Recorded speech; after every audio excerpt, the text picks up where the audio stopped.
Umar, ikaw Jomar. Alhamdulillah, ako ay nagpapasalamat, nagpupuri sa Allah subhanahu wa ta'ala nga nagkita kita. Waray ka ngayon, hay ka Samar. Kalbayog. Haran nila kami, burong gan istan Samar la kami. Di ka ha kalbayog, aabutin ni mga 3 ka oras. Opo. Yan na naman, nagpapasalamat ako Allah subhanahu wa ta'ala nga nagkita kita. Ipinahintulot ng Allah subhanahu wa ta'ala na magkita tayo. Katotohanan, wala ng mga taong umabot sa mga araw na ito, sapagkat dumating na sa kanila ang katapusan ng kanilang buhay. Sapagkat sinabi ng Allah subhanahu wa ta'ala, kullu nafsin dha'iqatul maut. Lahat ng may buhay makakatikim, makakaranas ng kamatayan. Inna lillahi wa inna ilaihi raji'un. Ang Allah ang namamahala sa atin, sa Kanya tayo magsisipagbalikan. Wa inna illa rabbina lamunqalibun. Talaga sa Panginoon tayo ay magsisipagbalikan. 47. May mga tao nga di na naaboting 40. Kay dinatang na sa kanila ang katapusan ng kanilang mga buhay. Nais kong ibahagi sa iyo, ano nga ba ang dahilan bakit tayo nabubuhay? Sinabi ng Allah subhanahu wa ta'ala, wa ma khalaqtul jinna wal insa illa liya'budun. Nilikha lamang ang mga jin, ang mga engkanto, yung hindi natin nakikita at mga tao, upang sambahin lamang ang Allah subhanahu wa ta'ala. Ang Allah, ito po ang pansariling pangalan ng lumikha. Ito ang pangalan ng Diyos ni Jesus, Diyos ni Birhen Maria. Siya ang God ng lahat ng mga propeta. Yan ang Allah. Ang Allah, siya ang nabigay buhay sa atin. Siya ang babawi ng buhay sa atin. Ang Allah ang tanging hukom at hari sa araw ng paghuhukom. Ibig kong sabihin kapatid, kung may naririnig kang mga iba't ibang sikta, relihiyon, denominasyon na nagsasabi na ang Diyos ay Ama, ang Diyos ay Panginoon, ang Diyos ay Rab, Panginoon, yan ay mga title po lamang siya. Pero nais kong ibahagi sa iyo na hindi pwedeng tawagin ang Diyos na Ama, sapagat ang Ama ay pantawag yan sa kanyang mga nilikha. Halimbawa, hayop, baboy. Ang ama ng baboy din ay yung baboy din. Ang ama naman ng tao na yan ay si ano, ang ama niya ay si ganito, yung ama niya ano. Mga nilikha lamang ng Diyos, ng Allah, ang pagtawag ng Ama. Ang Diyos, ang pagtawag sa kanya ay Allah. Ang Allah ay salitang Arabic, nang ibig sabihin ay manlilikha ng kalangitan, kalupaan, at nagbigay buhay sa atin at babawit ng buhay. Ang Allah ang tanging hukom at hari sa araw ng paghuhukom. Naniniwala ako na marami na mga kabats mo ang naunang pumanaw at mayroon ka rin mga kamag-anak na unang pumanaw na namatay. Ano po? Sino ang susunod na mamamatay? Tayong mga nabubuhay. Pero ito ay ghaib, inilihim ng Allah kung sino sa atin ang mauuna. Mayroon ngang mga nasa sinapupunan pa lang ay inabutan na ng kamatayan. Mayroon namang sinyaman talaga, maraming mayayaman na hindi na umabot sa mga araw na ito. Ibig sabihin kapatid, walang pinipili ang kamatayan.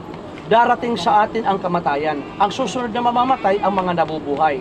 Bakit ako nagsasalita ng ganito sa iyo? Sapagkat sinabi ng Allah, "Wadhakkir fa inna dhikra tanfa'ul mu'minin." Ang paalala ay ikabubuti sa mga may paniniwala, sa naniniwala sa Allah, naniniwala sa kabilang buhay. Kaya ito ay paalala ko sa aking sarili at sa iyo. Na nais kong ibahagi sa iyo kapatid, ang mga iba't ibang sekta, relihiyon, denominasyon maliban sa Islam ay man-made na relihiyon. Gawa-gawa lamang ng mga tao, kapwa-tao natin. Pero ang Islam, ito lamang ang aprobado at perpektong relihiyon. Binigay ng Diyos sa sangkatauhan. Sinabi ng Allah subhanahu wa ta'ala, "Al-yawma akmaltu lakum dinakum wa atmamtu alaykum ni'mati wa raditu lakumul Islam madina."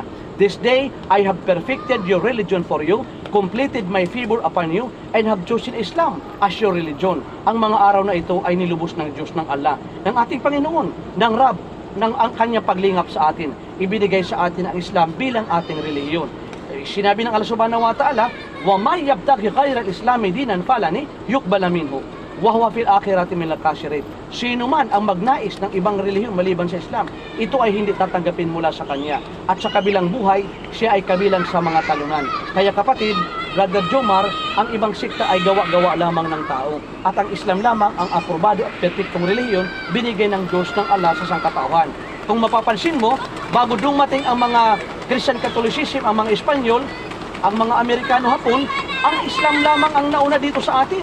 Nung pumunta sila dito, ang mga Espanyol, noong March 1521, nandito ng ating mga ninuno. Sina Raha Sulaiman, Raha Humabon, Dato Puti, Dato Lapu-Lapu. Nandito na po sila. At ang tawag nila sa Diyos ay Allah. Opo. Noong March 1521 lamang, nagkaroon ng mga iba't ibang sikta dito. At ang dala nila dito sa Pilipinas, sila ang totoong mga terorismo. Sapagat ang dala nila ay baril, kanyon, tabak. Samantala ang ating mga ninuno, nung dumating ang mga Espanyol, nandito na sa Pilipinas. At ang kanilang dala ay kapayapaan, Islam. ang salita ng Diyos, ang Quran, ang maluwalhating banal na Quran. Sinabi ng Allah subhanahu wa ta'ala, "Walladina amanu wa amilu salihat, ulaika ashabul jannatin fiha khalidun." And those who believe in the oneness of Allah, Islamic monotheism, and do righteous good deeds, they are dwellers of paradise. They will dwell therein forever. Sino man ang naniniwala sa Diyos, sa kaisa ng Allah, ang naniniwala sa Kanya, gumagawa ka ng kabutihan, tayo ay maninirahan sa paraiso. Alalaong baga, ililigtas tayo sa impyernong apoy. At anong sinabi ng Allah subhanahu wa ta'ala? "Walilladina kafaru birabbihim adabu jahannam wa bi'sal masir." Pero ang sino mang hindi naniniwala sa Diyos, katiyakan sa kanila ay kaparusahan sa kabilang buhay sa impyernong apoy. Kaya kapatid, bago tayo maghiwa-hiwalay, nais kong ikaw ay alalayan na maging kapanalig ni Birhen Maria na Jesucristo, lahat ng mga propeta. Maging kapanalig kita sa pananampalataya. Maging kapanalig ka sama ng mga propeta at maging panauhin tayo sa paraiso. Kaya nais kong alalayan ka, anong gagawin natin? Simple lang. Kung anong ginawa ng mga propeta, gawin natin. Kung anong sinabi nila, sabihin natin. Silang lahat sumaksi, naniwala na walang ibang Diyos maliban sa Allah. Kaya ganyan ang kanang kabay, Brother Dumar. Ganyan. Sabihin mo, ashhadu.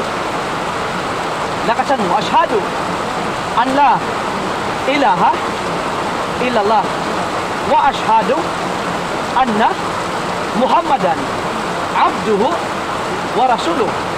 Ako'y sumasaksi at naniniwala na walang ibang Diyos na dapat sambahin maliban sa Allah. Ako'y sumasaksi at naniniwala na si Propeta Muhammad ay huling sugo ng Allah. Allahu Akbar. Ngayon, ikaw na ikapanalig sa pananampalataya. Assalamualaikum warahmatullahi wabarakatuh. Ang kapayapaan ng Allah ay sumaiyo. Yan po ang batian natin. Hindi siya good afternoon, hindi magandang umaga, hindi magandang gabi, kundi assalamualaikum. Ang assalamualaikum ay salitang Arabic na ang ibig sabihin sa Tagalog ay ang kapayapaan at pagpapala ng Allah ay sumaiyo. At sabihin mo naman, wa alaikumussalam. Sabihin mo, wa alaikumussalam. Yan ang batian, greetings ng mga mananampalataya. Kaya nagpapasalamat ako na ikaw ay ginabayan ng Allah subhanahu wa ta'ala. Ngayon, payo ko sa aking sarili at sa iyo ay patuloy tayong mag-aral sa salita ng Diyos, ng Allah, sa kanyang banal na Quran at sa pamamaraan ng propeta sa hadith. Nais kong ibahagi sa iyo na ang araw na ito ay pagsisimula lamang ng ating pagsunod sa Allah at ang iyong mga kasalanan na kalipas ay pinatawad na ng Allah subhanahu wa ta'ala. Ang walang kapatawaran, yung pagsamba natin sa mga nilikha ng Allah, katulad ng mga ribulto, kahoy, larawan, kay Birhen Maria, kay Jesucristo, hindi sila pwedeng sambahin at tawagin sapagkat sila ay katulad natin na humihingi lamang ng tulong at kalinga sa tagapaglikha sa Allah. Ang tatawagin natin ay ang Allah subhanahu wa ta'ala. Assalamualaikum. Sabi mo, wa alaikumussalam. Mas.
Allahu Akbar. Allahu Akbar.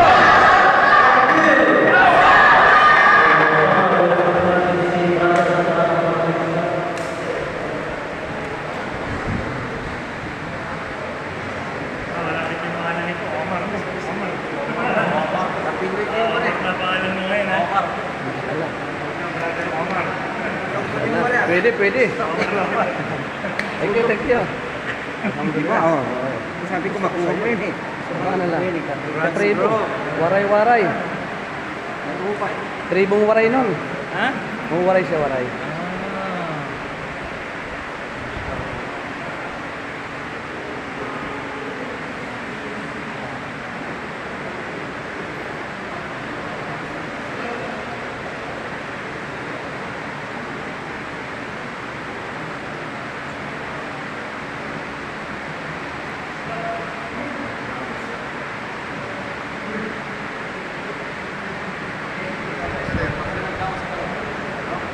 Ginagawa ng kapatiran natin.